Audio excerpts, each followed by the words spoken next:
En un mundo donde los héroes suelen llevar capa, los nuestros portaban espadas, cañones, corazones de acero y en algunos casos hasta solo un ojo y media pierna. Bienvenidos guerreros, soy Mark Action y hoy os traigo un viaje a través del tiempo. Un top con los 10 guerreros españoles reales que hicieron historia. Guerreros que no salieron de cómics ni películas, pero que merecen su propia saga de acción. Así que prepárate para conocer a los verdaderos Terminators ibéricos, los que pelearon sin dobles de riesgo y muchas veces sin esperanza de sobrevivir siquiera. Este es el top de los guerreros más épicos de la historia de España. Pero antes de nada, ¡el disclaimer! Este vídeo presenta a algunos de los guerreros más destacados nacidos en territorio español, valorando sus habilidades de combate, estrategia y legado histórico desde una perspectiva marcial y cultural, no política. No buscamos glorificar invasiones ni actos de conquista, reconocemos que muchos de estos hechos afectaron profundamente a otros pueblos, especialmente en América Latina. Este contenido tiene como único objetivo educar y entretener a través de la historia de la guerra y el combate. Gracias por verlo con mente abierta y respeto por las otras culturas.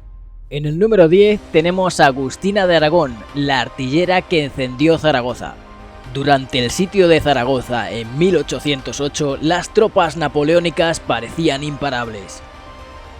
El pueblo agotado caía, los cañones estaban silenciados, hasta que una mujer, Agustina de Aragón, que llevaba la comida a su marido, vio a los artilleros muertos, agarró una mecha encendida, apuntó y ¡pum!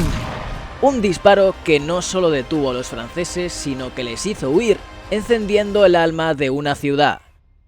Ella no era militar, ni estaba entrenada, pero tenía lo que muchos no, coraje puro. Después de eso, se unió a la lucha como uno más. Años después, ascendida a subteniente del ejército, su historia fue tan icónica que incluso el ejército enemigo la reconoció como una heroína.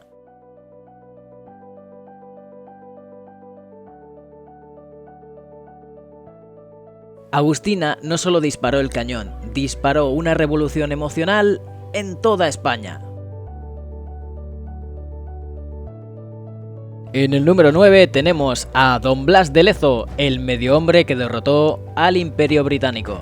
Pierna mutilada, un ojo perdido, un brazo inmóvil, ¿pero qué es esto? Pero tenía más convicción que una flota entera. Y es que en 1741, Blas de Lezo defendió Cartagena de Indias de un ataque británico con más de 180 barcos y más de 30.000 hombres. Con solo 6 barcos y 3.000 hombres. El resultado, victoria española por supuesto, humillación británica como siempre y Blas caminando más o menos, cojeando, guiñando un ojo solo y diciendo te lo dije. Era llamado el medio hombre, pero en realidad era uno y medio. Su estrategia fue tan brillante que aún hoy se estudia en academias militares. Sin él, Sudamérica habría tenido bandera británica mucho antes.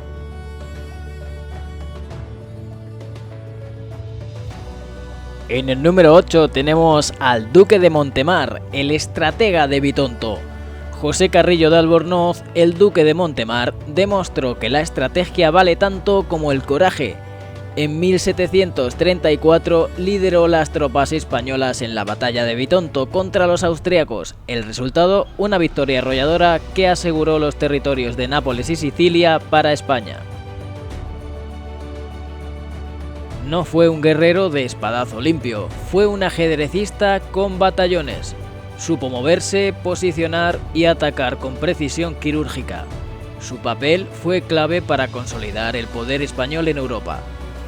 A veces, el guerrero no está en el frente, sino detrás del mapa, moviendo las fichas, y Montemar era el mejor en ese tablero. En el número 7 tenemos a Mariano García Esteban, el sargento ciego que siguió luchando. La guerra del Rif fue dura, brutal, y en medio del caos, Mariano García Esteban fue alcanzado por una granada. Quedó completamente ciego. Cualquiera habría dejado de luchar, pero él no. Se guió por el sonido y por su instinto y siguió disparando. Fue condecorado con la Cruz Laureada de San Fernando, la más alta distinción militar, y aún después trabajó por los derechos de los soldados veteranos. Su historia es un puñetazo al alma, perder la vista pero seguir viendo el propósito.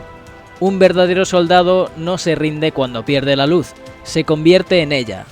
En el puesto número 6 tenemos a Daoíz y Velarde, los héroes del cuartel de Monteleón. 2 de mayo de 1808, Madrid en llamas, las tropas francesas ocupan la ciudad. El pueblo, indignado, se levanta. Pero en un cuartel, 2 capitanes dicen: aquí no se rinde ni Dios, Daoíz y Velarde. Con unos pocos soldados y armas se atrincheran en el cuartel de Monteleón, luchando contra un enemigo infinitamente superior en número, hasta el final. Murieron, pero su acto encendió la chispa de la Guerra de la Independencia. Su ejemplo fue tan fuerte que se convirtió en un símbolo, en estatuas, en nombres de calles, en historia viva. En el número 5 tenemos a Francisco Pizarro, el conquistador del Imperio Inca. Amado por unos, odiado por otros, pero imposible de ignorar. Francisco Pizarro, con poco más de 150 hombres, cruzó los Andes, se adentró en territorio desconocido y capturó al emperador Atahualpa. No solo fue fuerza, fue manipulación, diplomacia, alianzas estratégicas con enemigos del Imperio Inca. Tomó Cuzco, fundó Lima y abrió paso a siglos de historia. ¿Controvertido? Mucho. Hábil, sin duda. Guerrero, absolutamente. El conquistador que cambió Sudamérica con una mezcla de espada y astucia. 4. Hernán Cortés, el hombre que retó a un imperio con 500 hombres. Tenochtitlán, pirámides colosales, miles de guerreros aztecas y un español con 500 hombres, varios caballos y un plan. Hernán Cortés no solo conquistó, también entendió. Se alió con tribus oprimidas, usó la psicología y sí, también la pólvora. Derrotó a Moctezuma, tomó la ciudad y escribió una página en la historia que aún divide opiniones. Pero como guerrero, pocos tan determinados, fríos y persistentes como él. Si te está gustando este ranking, dale a like, suscríbete y activa la campanita para ver los siguientes vídeos. ¡Vamos con el top 3! En el puesto número 3 tenemos a Diego García de Paredes, el Sansón extremeño. Más de 2 metros, más de 100 kilos de músculo, Diego García de Paredes era un portento físico y mental.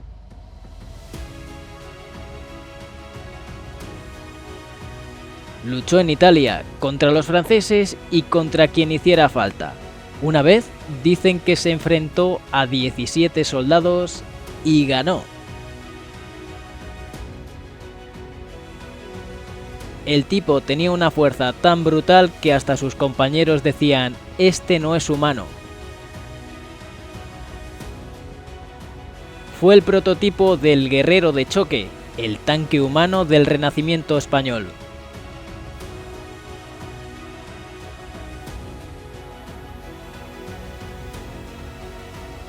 ¿Sabías que habíamos tenido a alguien así en España? Pónmelo en los comentarios.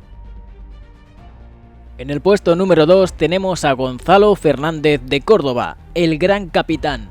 Reformó el ejército, inventó nuevas tácticas de infantería, ganó las guerras de Nápoles. Gonzalo Fernández de Córdoba, el gran capitán, no solo luchaba, enseñaba a luchar. Convirtió a un ejército decadente en una máquina de precisión. Era querido por sus hombres y respetado por sus enemigos. Hablamos del Napoleón español, antes de que existiera Napoleón, claro. Pero de hecho Napoleón lo consideraba como uno de los mejores estrategas militares de la historia. Se sabe que llegó a estudiar sus campañas para poder aprender de su genio táctico. El gran capitán revolucionó el arte de la guerra a finales del siglo XV y principios del siglo XVI. Sobre todo en la Guerra de Nápoles, donde introdujo tácticas de guerra moderna combinando infantería, caballería y artillería de forma nunca antes vista hasta entonces. Su forma de organizar a los tercios españoles influyó profundamente en la doctrina militar europea posterior. Y ahora que lo pienso, ¿no se os parece a alguien? Ponérmelo en los comentarios. Y en el puesto número 1 tenemos el Cid Campeador, el mito vivo. Rodrigo Díaz de Vivar, más conocido como el Cid Campeador, nació en el siglo XI, en una Castilla aún fragmentada y violenta. Fue caballero, líder militar y símbolo en una época donde la lealtad se medía con sangre y acero. Lo más fascinante del Cid no solo era que luchó por reyes cristianos, también combatió bajo bandera musulmana. Fue desterrado más de una vez y en lugar de rendirse se convirtió en mercenario y forjó su propia leyenda. Era estratega, tomó Valencia con astucia, no solo con fuerza.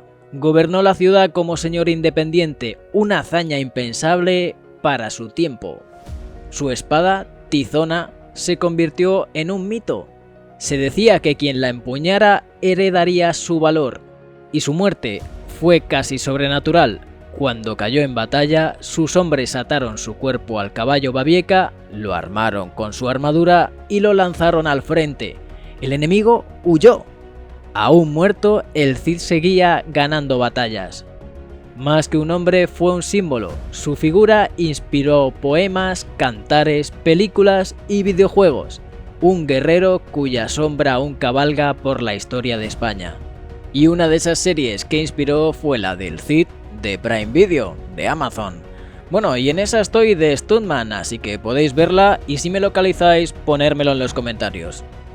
Estos guerreros no nacieron en laboratorios, no tuvieron trajes blindados ni martillos mágicos, tuvieron hambre, frío, miedo y no se rindieron jamás.